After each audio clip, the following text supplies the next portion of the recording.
What do you guys think of? So I've been kind of on like a scary movie binge, but like Netflix scary movie binge. So you're kind of limited. Zombievers. Well, no. So I looked up like a list. I was like, oh, what are the best scary movies on Netflix? And I watched a couple, and there were just a few where they had me thinking about the character. It might be kind of a trope, but you have a character that's with the. So what's the movie Natalie Portman? I just watched it. Annihilation. Did anyone see Annihilation? No, That's the one with like the hyper evolved like bubble or something. Yeah. Oh, I need that's to on watch Netflix? No, it's not on Netflix. Oh, dude, I found it wanted on, to see that. Locker. I wanted to see that. I No, enjoyed you it. didn't. Oh. He watched it totally legal in the Book theater. Locker, that's what my friend calls his hard drive. His movie He theater. downloads movies and I watch them on Book Locker. He buys them and anyway. So Open up the door, FBI! so without spoiling anything, there's a character who is kind of driven to her breaking point in Annihilation, and you have there's one movie on Netflix, The Ritual, where these guys get like hunted. Yo, Yeah. a solid. That's a good movie. I enjoyed that. But you have the character who, hurts his foot at the beginning and becomes like a burden to the rest of the group, but he's pushed to his breaking point when they know they're like being hunted by like something in the woods, and he turns on, like they start turning on each other. Right. And what do you guys think about the character that starts out as like a friend of the main character or the protagonist? Mm-hmm. And from our perspective, like the viewer, like they seem like they'll bring harm to the rest of the group because they're making like a poor judgment call. But in their shoes, You'd probably do that too. I mean, we don't know, right? So how do you feel about like, I don't want to call them a villain because they're not necessarily a villain. They're what, a liability? Like the liability. They're like a liability. Well, like they don't. Yeah. Like children in every Cataclysm movie. Yeah. For the Babadook. What do you mean? Like, there's always. I feel like children. I'm hungry. Should eat shit. Okay. Favorite line in all of cinema.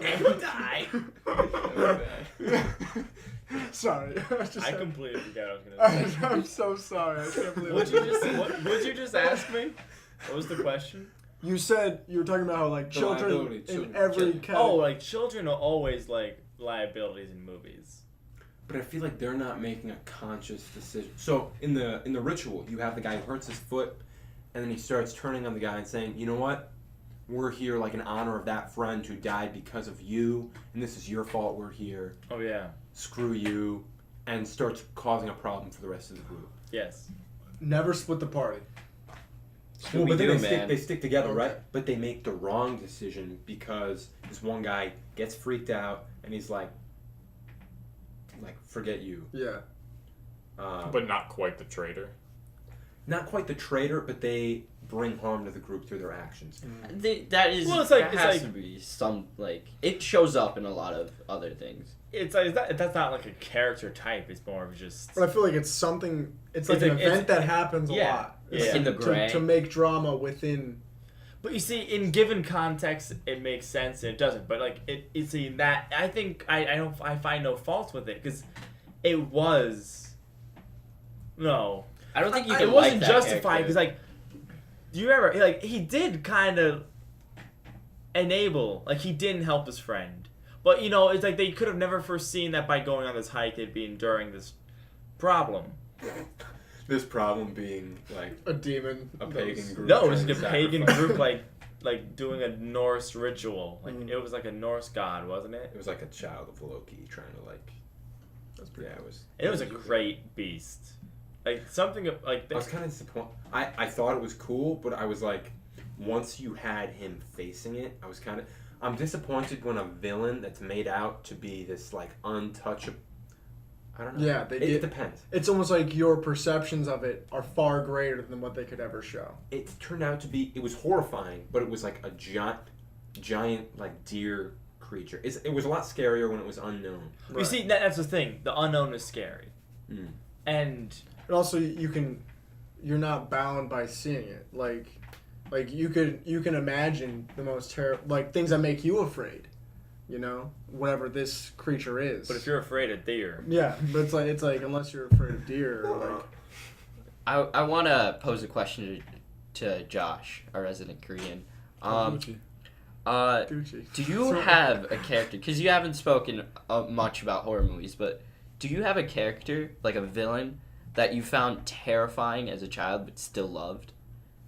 When it comes to wrestling. Oh, That's I what knew it was gonna get there. Yeah, I wasn't even gonna go there, but because he said that, it made me think. No, Like, it's when I was growing up, you cheer the good guys, you boo the bad guys. But I didn't find anyone particularly terrifying. But like Randy Orton was someone who turned into a bad guy, and I loved Randy Orton, and because I loved him, even though he turned into a bad guy, I still enjoyed him. Oh. So it was like that. Liking him changed my whole perspective on like, yeah, you know what? I don't like this good guy. I don't think he's that interesting, but I like this bad guy, and I'm allowed to like him because I didn't feel like I was allowed to. Undertaker's like, because there's some people that are like, all right, so they're not technically good, but they're not technically bad. Right. Because Randy Orton was like that for a while, where it's like, yeah, he's doing bad things, but you can't help but like him. Right. Because it's not in a sense where, like, forget that. I don't even know where I was going with that thought, but that changed how I see certain characters a lot. Because, like, now it's like, because, like, for me to like a character, they have to look interesting and they have to have some type of, like, personality that I like. Mm-hmm. So it's not like I'm attached to a certain character type. It's just like, oh, you look cool. You also have a great personality or like an interesting quirk. So what you look for? So it's like, you look cool. You have a great personality. I mean, pretty much. I'm kidding. But as you get older, though, it's just more common to like heels, you know? Yeah. Like, the kids, like, they're buying the merch for the baby faces. But, Yeah. like, the heels are driven by the older crowd. But there's definitely baby faces that are like, you know what? Yeah, I like him. Definitely. Like, John Cena is always going to be one where it's like, yeah, I can't hate John Cena because he's so good at what he does. So what makes a good heel? It depends. Like, Really because depends. it depends on their character, too. Like, to get into, like, modern, like, WWE, like, The Miz, in my opinion, is, like, the greatest heel going right now. I agree. But, like, part of it is just because he's, like, great on the mic and he's like, creative in, like, how he, like, takes down the good guys, you know? The persona of the villain or of the heel. That's sort of the show of it. What makes a good, like, villain or hero or whatever? Is it the talent that the actor has, or do you think it's the role? No, I think in the end, motivations. Yeah, hands down. Like, if you want to look at it as like the execution of an actor, like always you need to have a good actor because Casting. I like to try to just assume we're talking about a good actor. Like, I like to do animated things, and assume it has a good voice actor or something. Because when you throw in like execution of a character, It's like, is it even that character? yeah. Anymore. But like that's why I like books. Books are very because like it's very hard to get off the deep. It's more. There's less to interpret. Yeah. Like, there's less. If the writer's a good writer, or maybe like an it's original solid in show. your head. Yeah. Like an original show was not off of anything. so you don't need to worry about. It's like the I can't primary speak source. to it. It's Yeah, like- yeah, but like good villains. It's like what you said, like motivations in the end. Yeah. Like Cersei, it's like she's a diabolical bitch, but she's doing it for her kids and to a degree for herself. Yeah. Like in the book they get It's into it like more.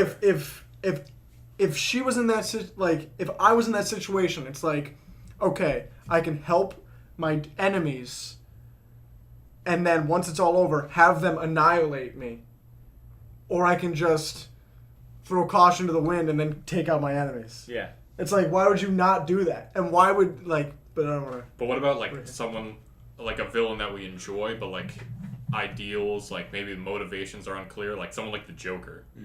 Like, I feel like honestly, like Heath Ledger. I'm not talking about, like, the villain. I'm not talking about, like, who's representing them. The character of the Joker. The thing is, I only know like I've seen like a couple Batman movies, and I've only remember like really I'm not crazy in like comic book heroes. You guys know all that, but like Heath Ledger, like that like performance to me was so. It was kind of like the heel. He was just like he was such a great heel. The showmanship of sort of like the maniac, the like kind of unknown maniac. That performance outdid whatever motivations. Like I didn't even care about that. But like, so Omi, you know a lot more about comic books, and there's probably at some point during the comics where they talk about maybe a specific motivation that he has.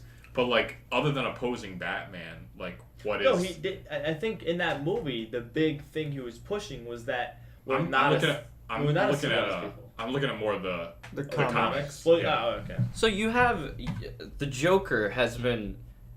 Comics have such a long history. The Joker has been like made into different characters. Yeah. And like one of the new things is like there were 3 Jokers. That's what the comics are doing because there are such distinct, different like kind of ways he was interpreted. So you have like the crazy Joker whose only goal is to show the world that it's crazier than what everyone likes. Like everyone puts facades on, right? And his goal is just to eliminate all facades. That's from The Killing Joke. That's his man. He starts trying to make Jim Gordon mad to show the world that there's a facade in everyone. Once you eliminate that facade, you're just left with a crazy person like me. Mm-hmm. That was his goal there. In The Dark Knight Returns, his goal was to just show that people don't change. Like in that series, it's set in a world where Batman has retired, all these superheroes have retired, and the Joker has been mentally cured. I'm putting air quotes right now. Mm-hmm. This is not the movie, right? This is something else. No, this is comics, and like literally he cracks because he sees Batman's back, and he's like, now I have to show the world that people don't change. You think I'm cured? I'm not. I'm gonna kill everyone. Mm-hmm. And he destroys Gotham by the end of the book. Wow. So you have 2 distinct motivations, but 2 of what are considered the greatest interpretations of Joker. So motivations can change, but like people can still think the character's amazing. Mm-hmm. I think behind every villain there is that. I think what, for me personally, and like you found the crack in the armor, like with the Joker, where I feel like you said he was kind of like just like the maniac or whatever. Yeah, the focus really isn't on his motivation. Yeah, like even if he has one, which like I don't know is, about but like it. that's not the focus. That's not I what I guess from the movie it was kind of just like people don't change. Like 'cause remember we had like all the prison inmates on one boat and like all the. It just had his. And he put like the bombs on the ships. You said it like he was looking to show that like we aren't civilized. I'm gonna come down to it. Kind of boiled down to like animalistic. Yeah. Which that's fight why or he flight. brings the Like, money. he was That's like such a. All the gangsters were doing it for the wrong reasons. Mm-hmm. Mm-hmm. But even looking I didn't even look at that motivation. I was just so caught up in how great. That goes to the question I posed. Is it real? Like, does execution play a bigger part than the actual script? I feel like it's a different question entirely than like what character types you like. Yeah, I know. I feel like that's a different question because I feel like it wouldn't even be. That's a movie thing. Yeah, we're doing like a story thing. Yeah. Okay. But like I guess I feel like the best villain, and talk to you in a second. But the best villain to me is. So there's obviously there's a lot of sides to a story. You can look at it from a bunch of different perspectives, but you look at it from the hero perspective, right? The stereotypical hero perspective, and you look at it from the villain perspective. And if it was just switched, if you can just for a second be over Thanos' shoulder and kind of just hear it from his whole perspective from like start to finish. And you didn't have all these movies behind all these other heroes.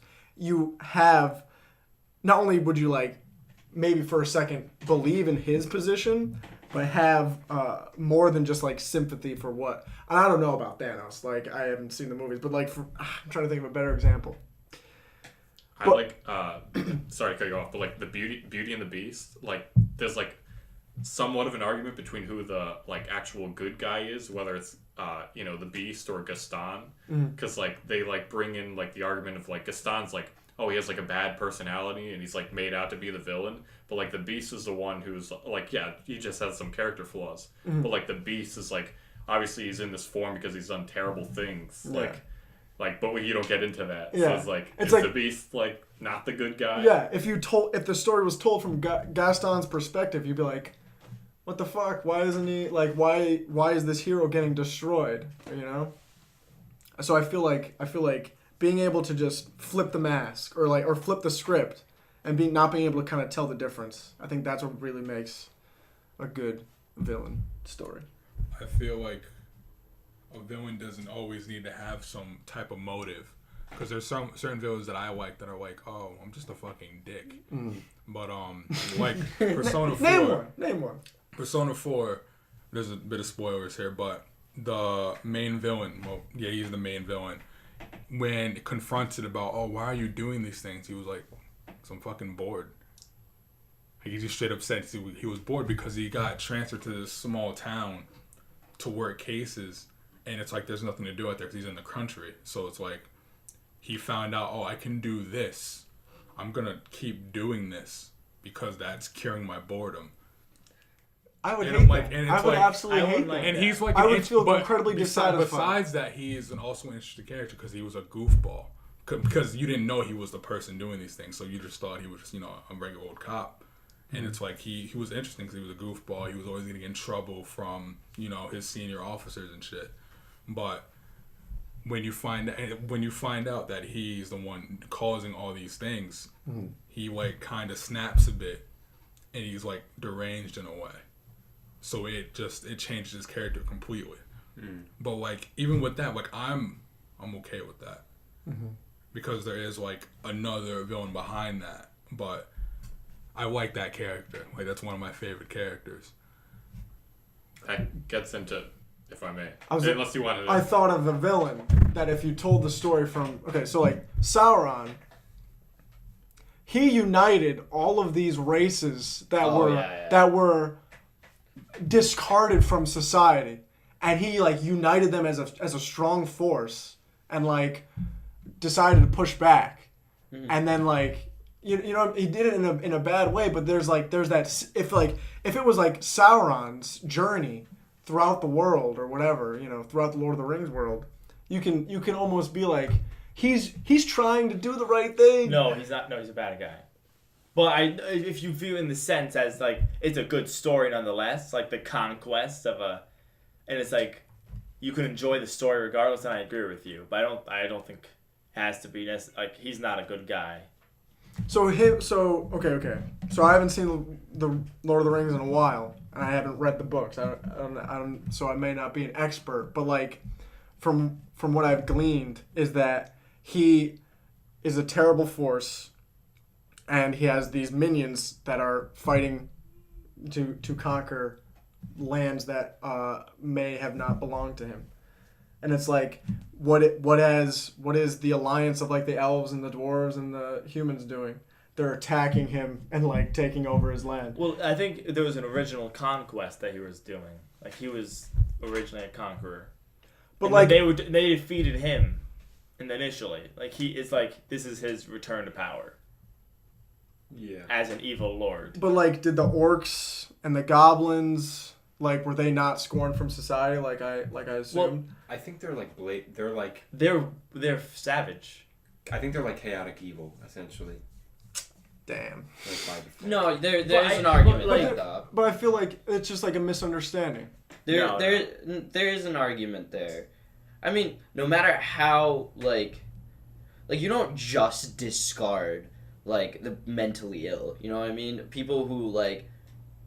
Or just, obviously, you don't discard psychopaths. With the knowledge that we have now, obviously this was a fantastical land and people are born evil. It's like you're comparing, hey, here's this individual who has a mental issue. No. Here's a people that are fucking trying to eat us. Yeah. Let's try to Yeah. let's try to That's the assimilate difference. them into our culture. Yeah. No. Yeah. Again, yeah. What I about get like Alexander the Great? Like conquering all these lands probably did a ton of horrible things, but Yeah. you see his influence on civilization, society, and learning and knowledge, Yeah. like in like the Middle East, like you could say he's a bad guy, So but we like, can he just- earned the great at the end so of we the can- game. so we If can you were ask on the his question team, of if you were on his conquerors for the team, he bad. was the hero. If you were against him, he was the villain. It's, Yeah, it's that it's side. This is perspective. very interesting. It's that side. It's because my mom, she watches a lot of like Indian history shows and stuff. Alexander the Great for them, for India right now, is the villain. He tried to conquer India, so he's considered the villain no matter what.